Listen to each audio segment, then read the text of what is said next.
اسی دور میں ایک ظالم بادشاہ حکومت کرتا تھا، نمرود۔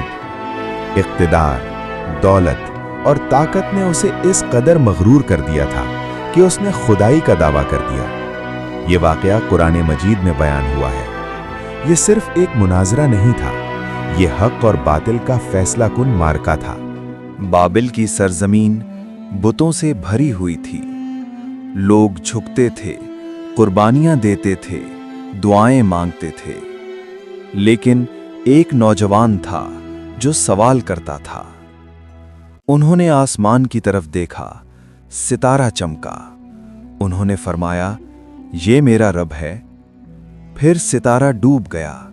انہوں نے فرمایا، میں ڈوب جانے والوں کو پسند نہیں کرتا۔ پھر چاند نکلا، پھر سورج، مگر سب غروب ہو گئے۔ تب انہوں نے اعلان کیا، میں اس ذات کی طرف رخ کرتا ہوں جس نے آسمانوں اور زمین کو پیدا کیا۔